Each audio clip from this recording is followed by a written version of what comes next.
సామెతల గ్రంథములో 28వ అధ్యాయము 13వ వాక్యములో ఒక మాట ఉంది, చూడమ్మా. అతిక్రమములు దాచిపెట్టువాడు వర్ధిల్లడు.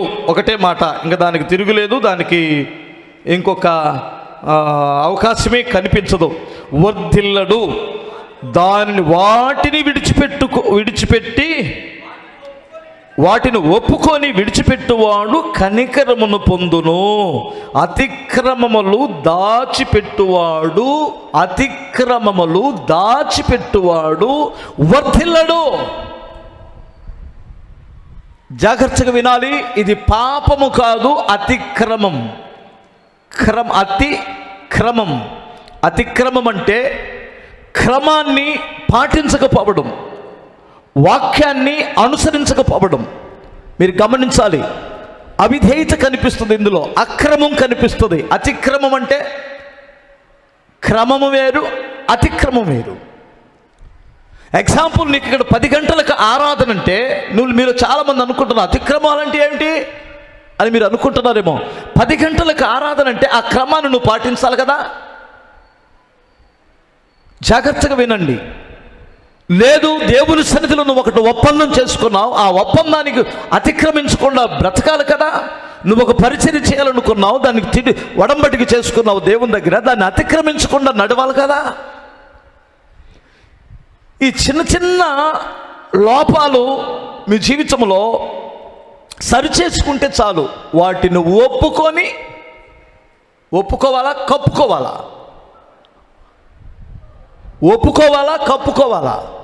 ఒప్పుకొని ఏం చేయాలి? సూపర్, విడిచిపెట్టాలి. స్తోత్రం చెప్పాలి.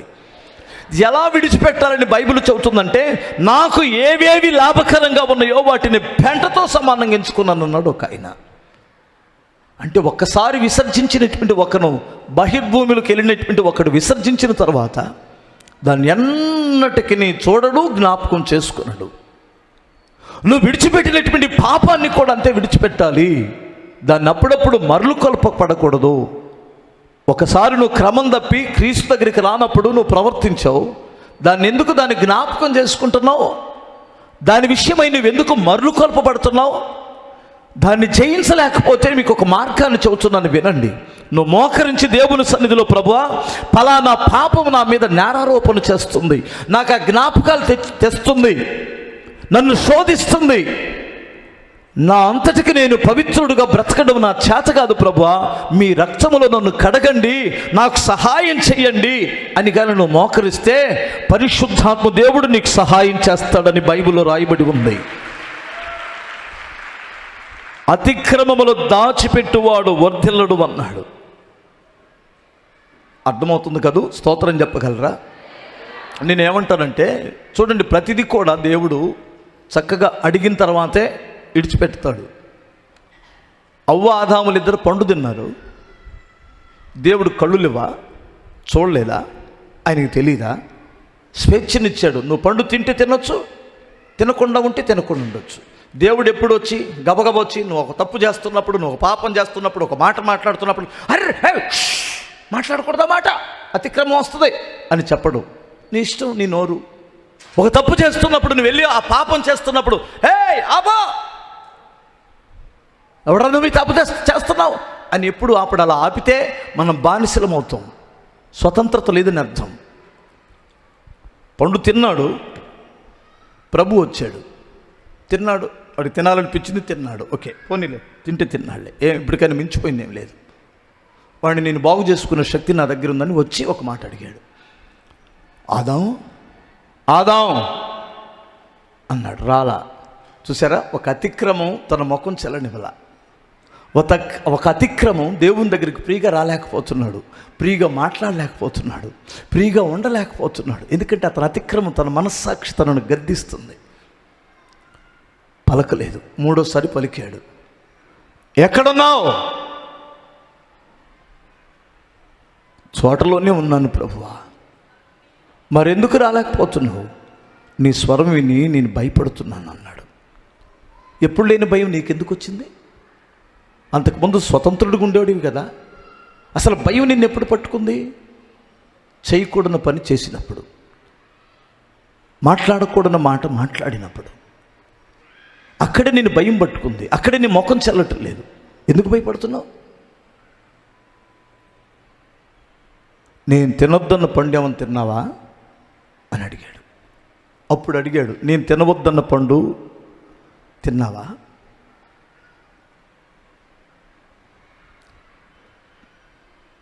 తిన్నాను ప్రభువా. తొందరపడ్డావు, తప్పు నాదే నాయన అని కాళ్ళ మీద పడ్డాడా? తప్పును కప్పిపెట్టుకోవడానికి ప్రయత్నం చేస్తున్నాడు. నువ్వు ఇచ్చిన భార్యే, అసలు నేను పెళ్లి చేయమని అడిగానే ప్రభువా, నిన్ను చేసిందల్లా చేసి సంసారం అంతా చేసుకున్న తర్వాత అంటాడు, నువ్వు ఇచ్చిన భార్య నాకు ఇది. ఇతరుల మీద నెట్టడం దేవునికి అసలు ఇష్టం ఉండదు. అవ్వ తింటే నువ్వేం గాడిదలు కాస్తున్నావా? తింటే అంతటితో వదిలేయి.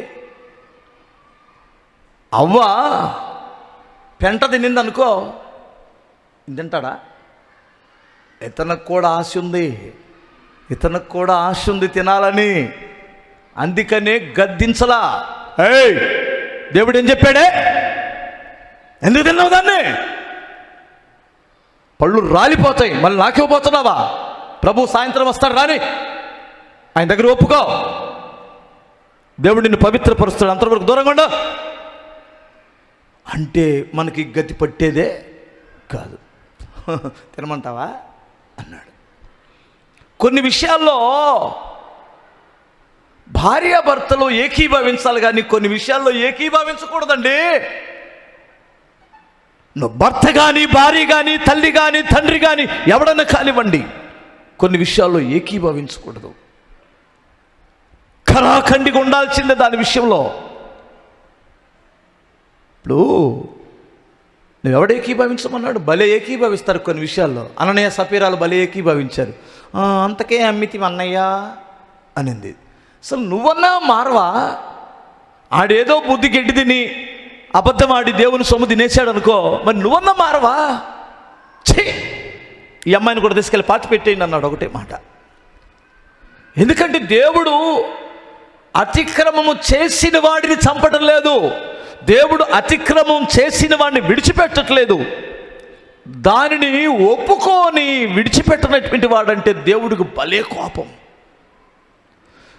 అదేంటన్నా అతిక్రమం చేసినటువంటి వాడిని ఎందుకు చంపడం, ఎందుకు విసర్జించడంటే, మనుషులం అండి మనం. ఏదో ఒక తప్పు చేస్తాం, ఏదో ఒకటి మాట్లాడుతాం, కానీ నీలో అది తెలిసిన తర్వాత దాన్ని యథార్థంగా ఒప్పుకోవాలి కదా. ఎందుకు నిన్ను సమర్థించుకుంటావు, కప్పుకుంటున్నావు ఎందుకు? ఆదాం, నువ్వు తినలేదా? నువ్వు ఇచ్చిందే పెట్టింది నేను తిన్నాను. సరే, ఏమన్నా యథార్థంగా ఉంటుందేమోనని, అవ్వా నువ్వెందుకు తిన్నావు అన్నాడు. సర్పం మోసగిస్తే తిన్నాను, కానీ అసలు నేను ఎంత మంచిది అన్నా మీకు తెలియదా ప్రభువా? ఇన్ని సంవత్సరాలని ఎదుటే ఉన్నా మేము ఎంత మంచి వాళ్ళమా మీకు తెలీదా ప్రభువా? మమ్మల్ని గుచ్చి అడుగుతుంటే మా గుండెలు పగిలిపోతున్నాయి. ఏమి ఏడుస్తారండి బాబు? ఇంకా అప్పుడు కానీ ఎవరైనా ఉంటే సృష్టికర్తను కూడా అపార్థం చేసుకునే వాళ్ళే. ఏంది అసలు పిల్లలను చేసి అంత హింసిస్తాడేంటి, గుచ్చి అడుగుతాడేంటి, ఏం తింటే తప్పేంటంట? మరి అంతలా తింటే తప్పుడు అన్నటువంటి వాడు ఎందుకు పెట్టమని, ఎవడు పెట్టమన్నాడు? అక్కడ చెట్టు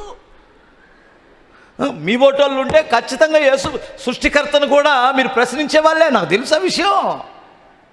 ఇప్పుడు అంతలా గుచ్చి అడిగేవాడు చెట్టు ఎవడు పెట్టమన్నాడంట? చెట్టు పిల్లలను చేసి పాపం ఆడుకుంటున్నాడు.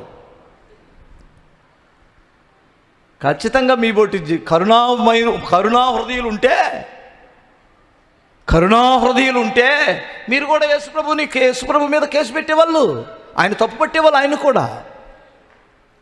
ఓకే, వీళ్ళిద్దరి దగ్గర నుంచి యథార్థత రాలా, కొంతమందిలో రాదు. ఇక్కడ కూడా చాలామంది అవ్వలు ఉన్నారు, ఆదాములు ఉన్నారు, నాకు తెలుసు ఆ విషయం. లే సైతానుగా ఇట్రా అన్నాడు. వాడు సర్పములో దూరి, కుయుక్తి కలిగిన సర్పములో దూరి ఉన్నాడట. కుయుక్తి కలిగిన సర్పములో దూరి, కుయుక్తి ఎవరిలో ఉంటుందో వాళ్ళు దూరతాడు.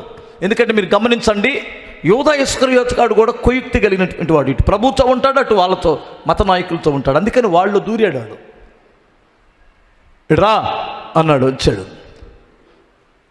నువ్వు ఏం చేసావు? మోసగించావా? పండు తినమన్నావా? తినమన్నాను ప్రభువా, నా డ్యూటీ నేను చేశాను. నా డ్యూటీ చెడగొట్టడమే కదా ప్రభువా, నా పని నేను పర్ఫెక్ట్గా చేశాను. నీ పిల్లలు నా మాటని చెడిపోయారు. నీ మాట ఇంతకాలం విని బాగుపడింది ఏమీ లేదు. నా మాటని చెడిపోయారు. బాగు చేసే నీ మాటకు చెవి యొగ్గలేదు. రియల్గా ఒప్పుకున్నాడు. అప్పుడు దేవుడు శపించాల్సి వచ్చింది. ఛీ, నువ్వు పొట్టతో పాగుతావురా, కానీ నా పిల్లలను మనం రక్షించుకోవడానికి స్త్రీ సంతానముల నుంచి వస్తాడు. అప్పుడే నిర్ణయం తీసుకున్నాడు ప్రభు, నేను మనిషిగా మారాల్సి వస్తుంది అని. స్త్రీ సంతానం అంటే పురుషునితో సంబంధం లేకుండా కన్యక గర్భవతి అవుతుంది. నా సింహాసనాన్ని మీద నుంచి నేను విడిచిపెట్టి ఒక శరీరం దాల్చి ఈ మనుషుల కొరకు నేను చనిపోవాల్సి వస్తుంది. నాకు తెలుసు ఆ విషయం. ఆ రోజు నువ్వు స్త్రీ సంతానమైన నా కుమారుడు మడెం మీద కొడుతావు, సిలువ మరణానికి అప్పగిస్తావు. నేను ఆ సంతానం నీ తల చితక తొక్కుతుంది. ఆదాం, నువ్వు చేసిన దానికంటే నువ్వు ఒప్పుకోని దాని కొరకు నీ నిమిత్తమైన నేల శపించబడిపోయింది. ఒక అతిక్రమం చేయడం ఎంత తప్పో దాన్ని ఒప్పుకోకపోవడం కూడా అంతే తప్పు. అయితే ఆదాము నిమిత్తమై ఆ నేల శపించబడిపోతే నీ నిమిత్తం ఒకవేళ నీ కుటుంబం శపించబడిద్దేమో. తొందరపడ్డాను ప్రభువా.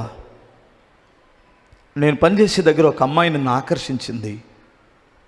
తప్పు జరిగిపోయింది ప్రభువా. జీవితంలో మరలా నేను ఆ తప్పిక చేయని తండ్రిని 2 రోజులు ఉపవాసం ఉండి తప్పు నొప్పుకొని ఇక ఎప్పటికీ ఆ అమ్మాయి ముఖం చూడను. నేను అవసరమైతే అక్కడ పని మానేస్తా, అవసరమైతే ఇంకా నేను అక్కడికి వెళ్ళను అని తెలుసుకో. ఒక సమర్పణ కలిగి ఉండు. దేవుడు నిన్ను హెచ్చించకపోతే, నిన్ను వర్ధిల్ల చేయకపోతే అప్పుడు నువ్వు అడుగు. తొందరపడిపోయాను ప్రభువా, తొందరపడ్డాను. నా శరీరం నన్ను తొందరపెట్టింది. నేను విడిచిపెట్టేస్తున్నాను ప్రభువా అని విడిచిపెట్టడానికి బదులు సమర్థించుకుంటున్నావు. ఎంతమంది చేయటం లేదు, ఎంతమంది మాట్లాడట్లేదు, ఎంతమంది లేరు. ఇట్లా ఎందుకు అనుకుంటున్నావు? ఎంతోమంది శపించబడినట్లే నువ్వు కూడా శపించబడతావు. ఎంతోమంది నాశనం అయిపోయినట్లు నువ్వు నాశనం అయిపోతావు. దానిని దేవుడు అంటాడు, దాన్ని ఒప్పుకొని విడిచిపెట్టు, నేను నిన్ను వర్ధిల్ల చేస్తాను అంటున్నాడు. కొట్టు చప్పట్ల గట్టిగా, హల్లెలూయా. ఇప్పుడు మందు మానేశావు, సిగరెట్ మానేశావు, ఎక్కడో ఫంక్షన్కి వెళ్ళావు, వాళ్ళ ప్రభావం పనిచేసింది నీకు. ఏం కాదులే బాబాయ్, ఒక కంస వేసుకో అన్నావు, తొందరపడ్డావు, ఒక కంస వేసుకున్నావో, ఒక క్వార్టర్ తాగావో, ఒక పుల్లు తాగావో. మరి పుల్లో క్వార్టర్ దానికి తేడా నాకు తెలీదు. వాడే మాటలు అవి. తాగేసావు. తాగిన తర్వాత ఇక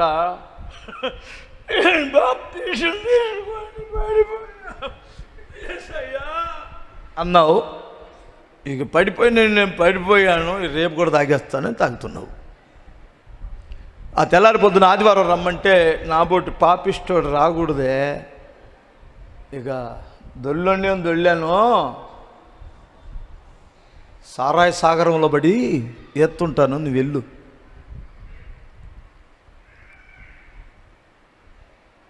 అసలు పడిపోయినటువంటి వాడికి లేవాలనే ఉద్దేశం అన్న ఉందా? కొలకలూరు బాప్తీసాలు ఇవ్వడానికి వెళ్తున్నాను. అది దసరా పండుగ. ఆ రోజు దసరా పండుగ అందరూ మాంసాలు తెచ్చుకుంటారుగా. ఒకడు అదేంటి తక్కెలపాడు దగ్గర రోడ్డు అమ్మట అప్పట్లో తెలుసా, అందరు డబ్బాలు తీసుకొని పొద్దున్నే పన్నున్నలాగా వెళ్తారు. అది వాళ్ళ దుంపలు అదంతా మాగాని కాబట్టి రోడ్డు పక్కనే చేశారు ఆ పని అంతా. ఒకడు ఎట్లా పడ్డాడండి అందులో. వాడేమో టూ మచ్ అయిపోయాడు, వాడికి అర్థమైపోతుంది. హలో అంటాడు దారిని పోయాలని. వచ్చినాడల్లా ముఖానికి మూతికి గుడ్డను పెట్టుకొని దరిద్రుడా అంటాడు. వాడు లేవాలనే తపనుందండి ఆడికి. ఎందుకంటే ఆడు పడిన స్థలం మంచిది కాదని ఎంత తపన పడతాడో. అల్లా అల్లా అంటాడు, లేవటానికి ప్రయత్నం చేస్తాడు, మరలా పడతాడు. తల్లిండి అయింది, గందరగోళం అయిపోతున్నాడు మనిషి. నేను చూసి అయ్య బాబోయ్, ఈ మనుష్యుడిని ఎవడైనా లేపడానికి ఎవడిష్టపడతాడు? ఎవడు లేపుతాడండి? నాకు కూడా లేపాలని ఉంది, కానీ ఇప్పుడు నేనేమో ఇంక లేపితే ఇక నన్నెవడు రానివ్వడు. వాడిని పట్టుకున్నానో నేను అయిపోతాను. ఏంది జాలైతే ఉంది కానీ వాడిని లేపే శక్తి నా దగ్గర. శక్తి అంటే లేదు, అయిపోయినట్టే మనం కూడా సూత్రమే.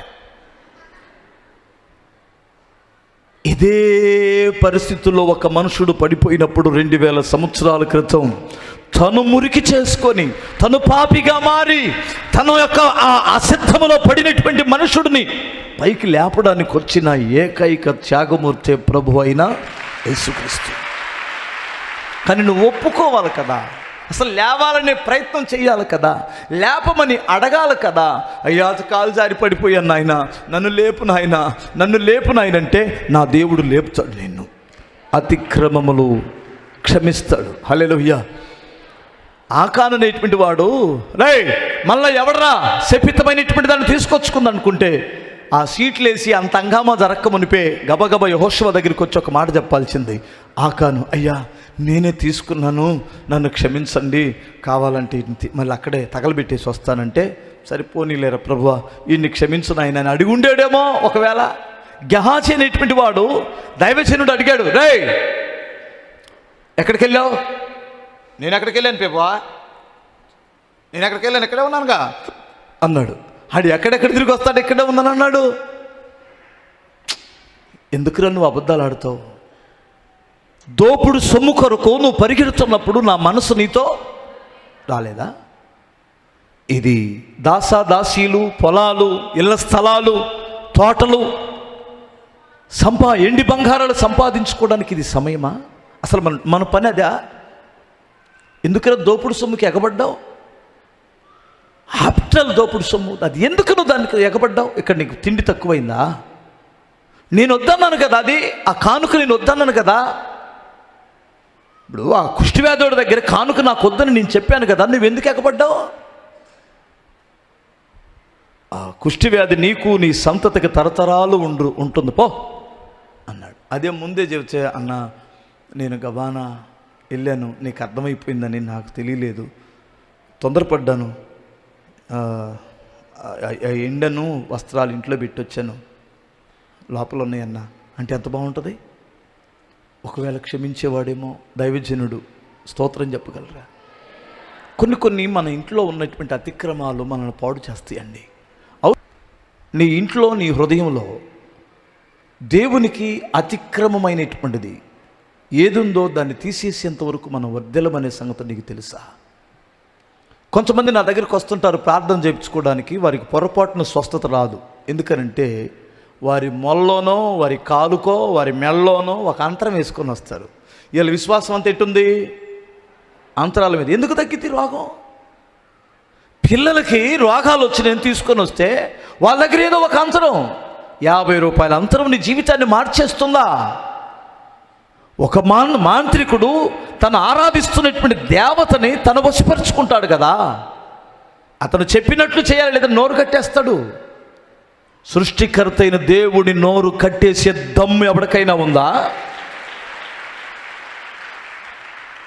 ఒక బలహీనుడి దగ్గరికి వెళ్ళి దాని మీద నమ్మకం ఉంచి దానిని ఒంటి మీద ఉంచుకొని దానిని ఇంట్లో ఉంచుకొని ఎలా నువ్వు వర్ధిల్లుతావు అనుకుంటున్నావు? పొరపాటును వర్ధిల్లడానికి అవకాశమే లేదు. అతిక్రమములు, నీ హృదయంలో ఉన్న పాపం అనేటువంటి అతిక్రమాలు విడిచిపెట్టండి, నీ అలవాట్లని అతిక్రమాన్ని విడిచిపెట్టండి. నీ ఇంట్లో ఉన్నటువంటి అతిక్రమ దేవునికి ఇష్టమైనటువంటి వాటిని కూడా విడిచిపెట్టండి. అప్పుడే దేవుడు మిమ్మల్ని వర్ధిల్ల చేస్తాడు. అతను చేయునదంతయు సఫలపరచుచుండెను. హల్లెలూయా.